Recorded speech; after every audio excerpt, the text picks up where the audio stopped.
She walked into the bank expecting a normal day, routine, quiet, forgettable. But the moment she reached the counter, the room shifted.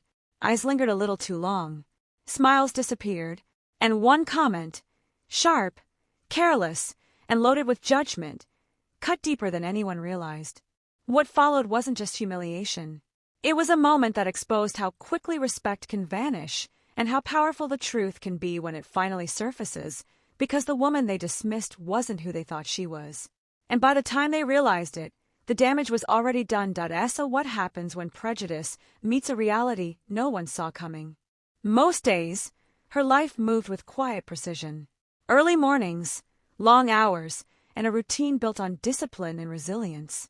She had worked for years to build stability, earning respect, building connections, and proving herself in spaces where she often felt watched more closely than others.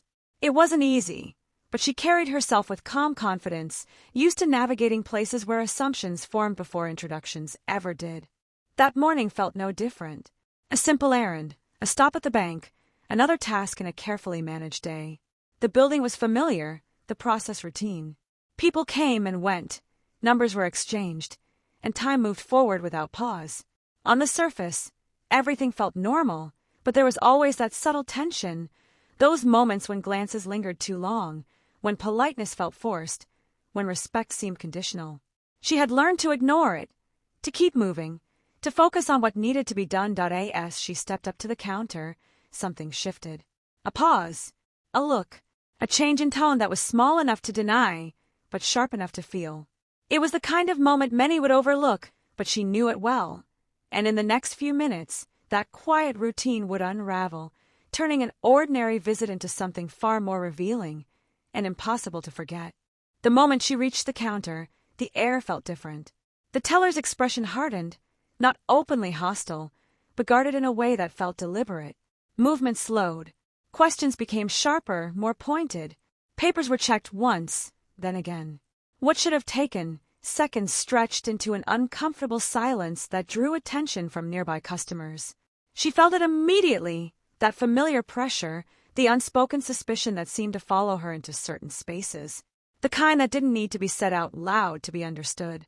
Eyes flickered between her hands, her clothes, her face, as if searching for a reason to doubt her presence there. The teller's posture stiffened, fingers tapping against the desk, tone growing colder. The process suddenly required extra verification, extra scrutiny, extra patience. People behind her shifted in line.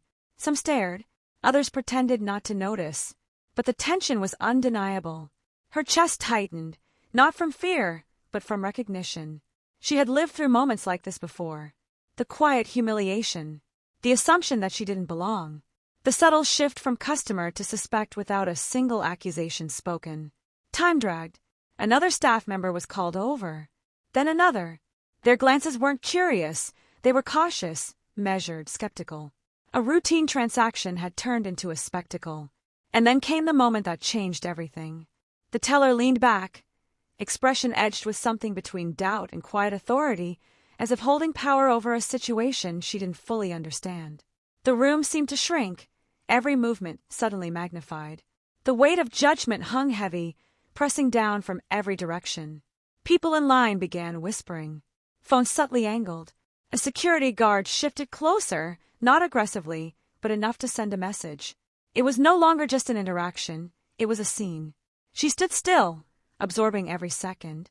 The frustration, the disbelief, the exhaustion of having to prove, again and again, that she deserved basic respect. And yet, beneath it all, there was something else rising, calm, steady, unshaken. Because they had already decided who she was, and they were wrong. The tension reached a breaking point as documents were passed back and forth, each second stretching longer than the last. The teller's confidence grew, as if certain she was in control. The staff around her seemed to share that certainty, their body language tightening, preparing for an outcome they believed was inevitable. But then, something shifted. A detail surfaced. Small at first, easy to miss, but powerful enough to change the entire direction of the moment. The teller's expression faltered. The whisper stopped. And suddenly, the control they thought they had began to slip, replaced by confusion, then realization, and finally, a silence so heavy it felt impossible to breathe. Because the truth was about to come out, and no one in that room was ready for what it meant. The silence broke in the smallest way, a document placed back on the counter, a name read twice, then a third time.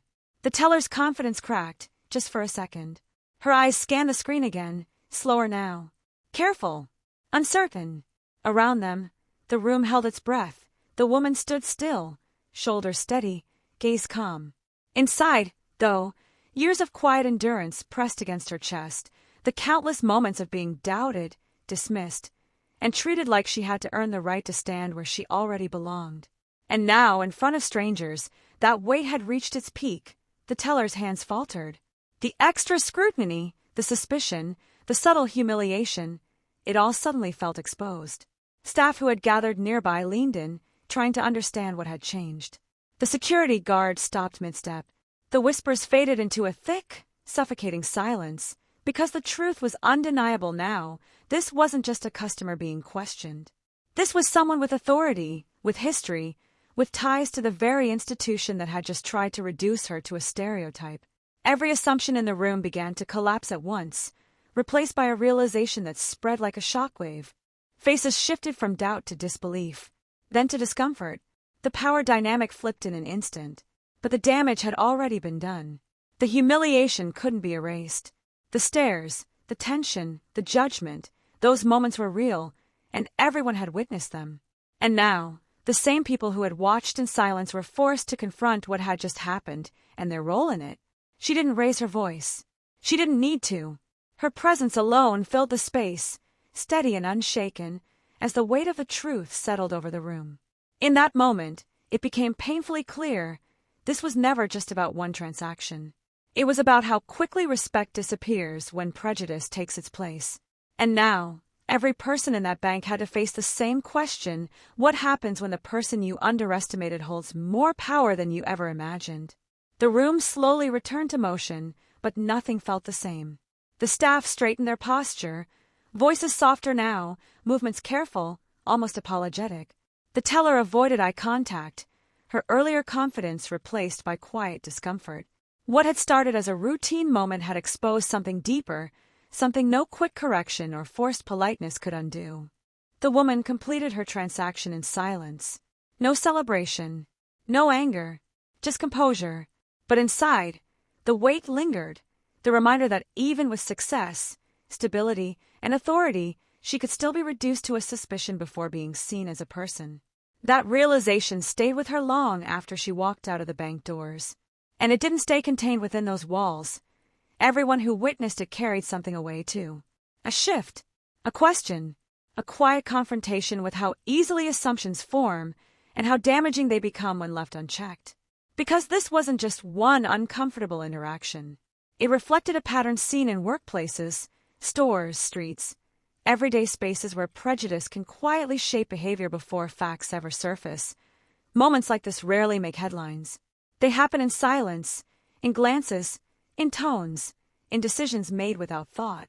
But for the people living them, they leave lasting marks, on confidence, on trust, on the simple expectation of being treated fairly.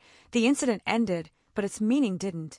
It became a reminder that respect shouldn't depend on titles, wealth, or proof of power. It should exist from the very beginning, for everyone, because the real question isn't what happened in that bank. It's how often it's happening everywhere else, and how much longer the world will pretend not to see it.